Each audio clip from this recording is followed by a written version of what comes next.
ভগৱান শিৱক মানুহে ভোলানাথ বুলিও কয়, যিজন অতি সহজে প্ৰসন্ন হয়। যদি কোনো ভক্তই সঁচা হৃদয়েৰে ভগৱান শিৱক পূজা কৰে, তেন্তে তেওঁ অতি সহজে শিৱৰ কৃপা লাভ কৰে। আজি আমি এক মহান শিৱভক্ত ভিল দম্পতীৰ কাহিনী ক'বলৈ লৈছোঁ, যিয়ে ভক্তিত ভগৱান শিৱৰ চৰণত নিজকে উৎসৰ্গা কৰি নিজকে ভস্মীভূত কৰি পেলাইছিল। কিন্তু ভগৱান শিৱৰ কৃপাত তেওঁলোকৰ কোনো হানি নহ'ল, বৰঞ্চ পৰম ধামত স্থান লাভ কৰিলে। তেন্তে আহকচোন আজিৰ কাহিনী আৰম্ভ কৰোঁ।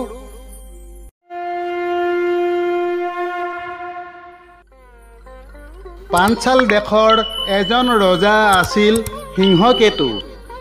ৰজা সিংহকেতু ভগৱান শিৱৰ এজন মহান ভক্ত আছিল।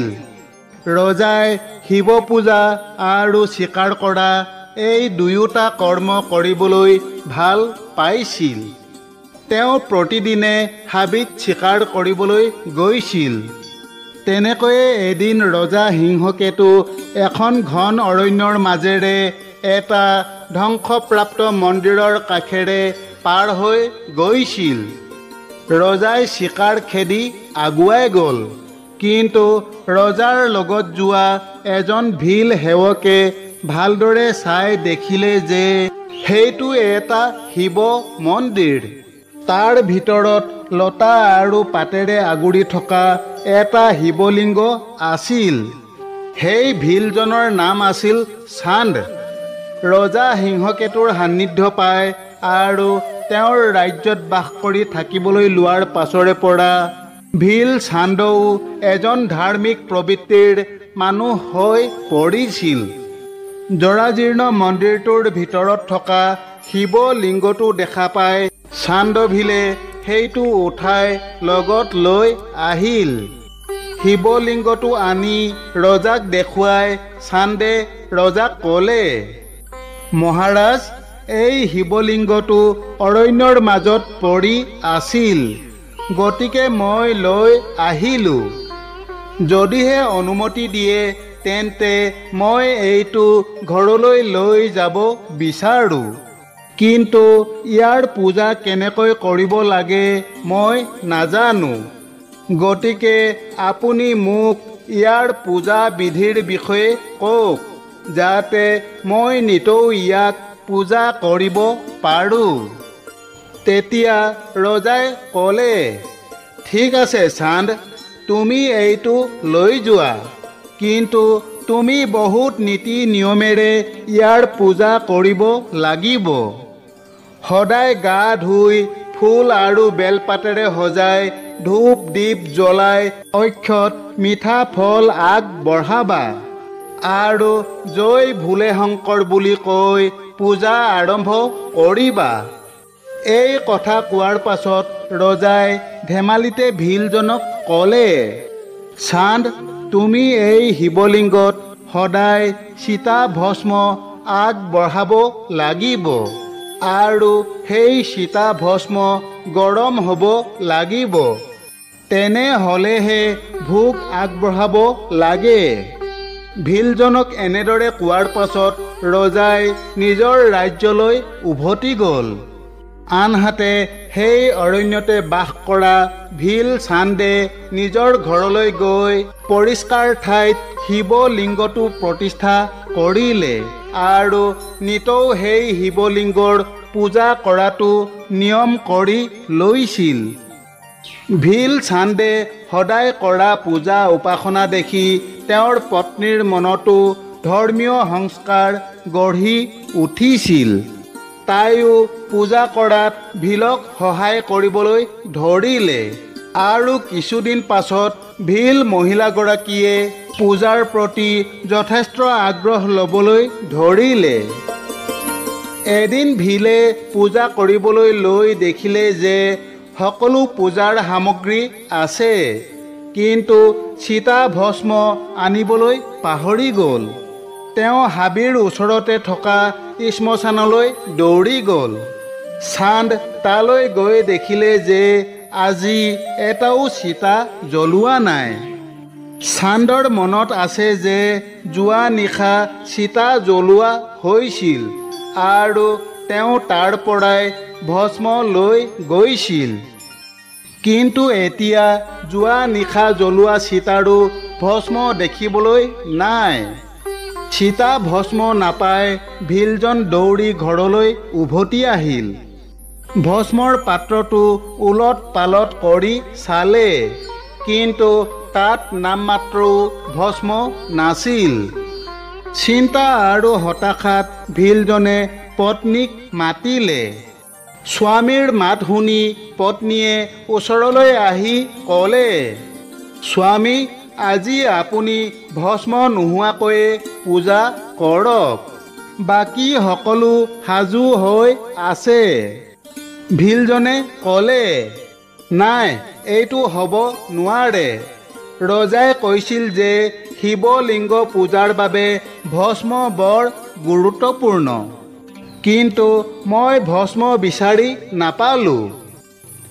এতিয়া মই কি কৰোঁ? ভিলজন চিন্তিত হৈ বহি পৰিল। অলপ পাছত ভিলে পত্নীক ক'লে, প্ৰিয়ে, আজি পূজা কৰিব নোৱাৰিলে মই জীয়াই নাথাকিম। মোৰ মন বৰ দুখী আৰু চিন্তিত হৈ পৰিছে। ভিলক এনেকৈ চিন্তিত হোৱা দেখি পত্নীয়ে এটা সমাধানৰ পৰামৰ্শ দিলে। তাই ক'লে, স্বামী, চিন্তা নকৰিব, এই ঘৰটো পুৰণি হৈ গৈছে। মই ঘৰত জুই লগাই ভিতৰলৈ সোমাই যাম। মই জ্বলি যোৱাৰ পাছত আপোনাৰ পূজাৰ বাবে বহুত ভস্ম হ'ব। মোৰ ভস্ম পূজাত ব্যৱহাৰ কৰিব পাৰিব। পিছে পত্নীৰ কথাত ভিলজন মান্তি নহ'ল। দুয়োৰে মাজত বহুতো বাক বিতণ্ডা চলিল। ভিলনীয়ে ক'লে, নাই স্বামী, মোক বাধা নিদিব। মোৰ স্বামী আৰু দেৱৰো দেৱ মহাদেৱৰ সেৱা কৰাৰ এই সোণালী সুযোগটো মই হেৰুৱাব নোৱাৰোঁ। ভিলনীৰ জেদত অৱশেষত ভিলজন মান্তি হ'ল। তেতিয়া ভিল মহিলাগৰাকীয়ে স্নান কৰিলে, ঘৰত জুই লগালে, 3 বাৰ ঘৰটো প্ৰদক্ষিণ কৰিলে আৰু ভগৱান শিৱৰ নাম জপ কৰি জ্বলি থকা ঘৰত প্ৰৱেশ কৰিলে। শিৱ ভক্তিত নিমজ্জিত ভিল মহিলাগৰাকী ভস্মলৈ পৰিণত হ'ল। ভিলে ভস্মখিনি তুলি লৈ ভগৱান ভূতনাথক যথাযথভাৱে পূজা কৰিলে। ভগৱান শিৱৰ প্ৰতি থকা ভক্তিত নিজৰ ঘৰ পত্নীক হেৰুৱাইও ভিলৰ মনত কোনো দুখ নাছিল। সেয়েহে পূজাৰ অন্তত তেওঁ অতি উৎসাহেৰে পত্নীক প্ৰসাদ ল'বলৈ মাতিলে। ক্ষন্তেক সময়ৰ ভিতৰতে ওচৰৰ ঘৰৰ পৰা পত্নী আহি থকা দেখা গ'ল। তাই ওচৰ চাপি অহাৰ লগে লগে ভিলৰ মনত পৰিল যে অলপ আগতে পত্নী আৰু ঘৰখন জ্বলি ভস্ম হৈ গৈছিল। তেতিয়া ভিলে সুধিলে, প্ৰিয়ে, এইটো কেনেকৈ হ'ল? তুমিতো জ্বলি ভস্ম হৈ গৈছিলা, তেন্তে কেনেকৈ আহিলা? এই ঘৰটো কেনেকৈ পুনৰ নিৰ্মাণ হ'ল? স্বামীৰ কথা শুনি পত্নীয়ে গোটেই কাহিনীটো বৰ্ণিত কৰি ক'লে, স্বামী, জ্বলি থকা জুইৰ মাজত সোমাই মোৰ এনে লাগিছিল যেন মই শীতল পানীৰ মাজলৈ সোমাই গৈছোঁ আৰু মোৰ টোপনি আহিছে। সাৰ পাই দেখিলোঁ মই ঘৰত আছোঁ আৰু আপুনি মোক প্ৰসাদ ল'বলৈ মাতিছে। দুয়ো এই সকলোবোৰ কথা পাতি থাকোঁতেই হঠাৎ আকাশৰ পৰা এখন বিমান তালৈ নামি আহিল।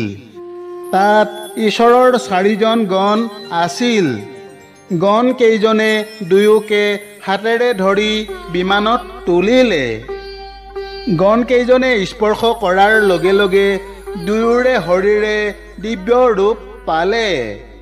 দুয়োজনে শিৱৰ মহিমাৰ গুণ কীৰ্তন কৰি তাৰ পাছত শিৱ লোকলৈ গৈ পৰম ভক্তিৰে ভগৱানৰ আৰাধনাৰ ফল ভোগ কৰিলে। বান্ধৱসকল, আশা কৰোঁ আজিৰ কাহিনী আপোনালোকৰ নিশ্চয় ভাল লাগিল। আগলৈ অন্য এক নতুন কথাৰ সৈতে পুনৰ লগ পোৱা আশাৰে আজিলৈ সামৰিছোঁ। ধন্যবাদ। জয় শ্ৰীকৃষ্ণ।